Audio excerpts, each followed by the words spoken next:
What is HTML? যারা web design শেখার কথা চিন্তা করছেন তারা সবার প্রথমেই যেই টুলসটার নাম শুনে থাকেন বা যেই ল্যাঙ্গুয়েজটার নাম শুনে থাকেন সেটা হচ্ছে এইচটিএমএল। অনেকের তো ধারণা, মানে বিগিনার যারা থাকেন তাদের অনেকের মনে হয় যে এইচটিএমএল বোধহয় একটা প্রোগ্রামিং ল্যাঙ্গুয়েজ। তাহলে অ্যাকচুয়ালি এইচটিএমএল জিনিসটা কি? আজকের লেকচারে আমাদেরকে সেটাই জানতে হবে যে হোয়াট ইজ এইচটিএমএল। এইচটিএমএল কি একটা প্রোগ্রামিং ল্যাঙ্গুয়েজ? না, এইচটিএমএল কোনো প্রোগ্রামিং ল্যাঙ্গুয়েজ না। এইচটিএমএল হচ্ছে একটা নর্মাল টেক্সট ফাইল। আমরা ওই যে নর্মাল টেক্সট লিখি না, .txt ফাইলের মধ্যে একটা নোটপ্যাডে যখন কোনো কিছু লিখে সেভ করি তখন সেটা কি হয়? .txt ফাইলের আন্ডারে সেভ হয়। এইচটিএমএল সেরকম একটা ফাইল। অথবা আমরা মাইক্রোসফট ডকসে কোনো কিছু লিখে সেভ করলে ডক্স বা ডকএক্স এরকম টাইপের যে এক্সটেনশন দিয়ে একটা ফাইল তৈরি হয়। সহজ কথা, এইচটিএমএল একটা টেক্সট ফাইল, যেই ফাইলের মধ্যে আমরা নর্মাল টেক্সট লিখে থাকি। তাহলে এইচটিএমএল ফাইল আর অন্য ফাইলের মধ্যে তফাৎ কি? তফাৎ হচ্ছে এইচটিএমএল ফাইল ব্রাউজার বুঝতে পারে, অন্য ফাইল ব্রাউজার বুঝতে পারে না।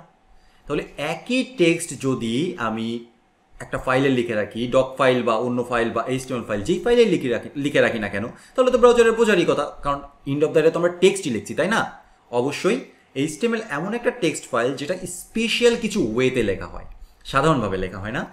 স্পেশাল কিছু সিনট্যাক্স দিয়ে লেখা হয় যে এটা কিন্তু বডি, এটা কিন্তু হেড, এটা কিন্তু H1, এটা কিন্তু প্যারাগ্রাফ, এরকম কিছুভাবে আমরা সিনট্যাক্স দিয়ে বোঝানোর চেষ্টা করি যেন আমাদের ব্রাউজার খুব ইজিলি বুঝতে পারে, আচ্ছা এই যে টেক্সটটা লেখা হয়েছে এখানে একটা ইমেজ বসবে, এখানে একটা বাটন বসবে, এখানে একটা H1 বা বড় হেডিং টেক্সট বসবে। That's it. এছাড়া এইচটিএমএল ফাইল আর নর্মাল টেক্সট ফাইলের মধ্যে তেমন কোনো তফাৎ নেই। একটা এইচটিএমএল ফাইল, একটা টেক্সট ফাইল, এটা এমন একটা টেক্সট ফাইল যেই টেক্সট ফাইলটা ব্রাউজার বুঝতে পারে। কিভাবে ব্রাউজার বুঝতে পারে? স্ট্রাকচারের মাধ্যমে ব্রাউজার বুঝতে পারে। আমরা যখন একটা এইচটিএমএল ফাইল তৈরি করি তখন প্রথমে একটা ট্যাগ, যেগুলোর মাধ্যমে আমরা বলে দেই, এগুলোকে বলা হয় হচ্ছে ট্যাগ দিয়ে আমরা বলে দেই যে এটা হবে এইচটিএমএল ফাইল। তারপরে আমরা এক জায়গায় বলে দিই এটা হবে এইচটিএমএল ফাইলের হেড। মানুষের যেমন মাথা আছে ঠিক তেমনি এইচটিএমএল ফাইলেরও একটা মাথা আছে, তো হেড। তারপরে আমরা একটা জায়গায় বলে দিই এটা এইচটিএমএল ফাইলের বডি।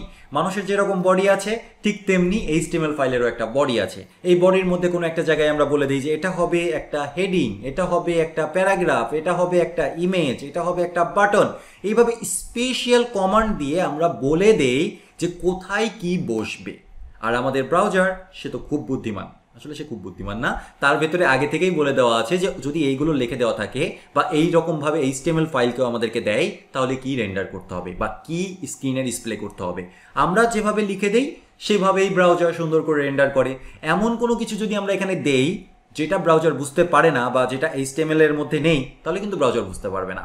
আপনি নিজের মন মতো যা খুশি ট্যাগ দিয়ে বলে দিলেন যে এইটা রেন্ডার করতে হবে, ব্রাউজার কিন্তু তখন আর বুঝতে পারবে না। আর এই জন্যই আমাদেরকে এইচটিএমএল শিখতে হবে। এইচটিএমএল শিখতে হবে বলতে আসলে কি বোঝাচ্ছে? এইচটিএমএল শিখতে হবে বলতে বোঝাচ্ছে যে আগে থেকেই ব্রাউজারকে কিছু ইনস্ট্রাকশন দেওয়া আছে যে কি বললে হেডিং হবে, কি বললে প্যারাগ্রাফ হবে, কি বললে বাটন হবে, কি বললে লিঙ্ক হবে। এই কি বললে কি বলতে হবে, সেই কি বলতে হবেটাই আমাদেরকে শিখতে হবে। এইচটিএমএল শেখার অর্থ হলো এই ট্যাগগুলো শেখা এবং ট্যাগগুলোর ব্যবহার শেখা। That's it.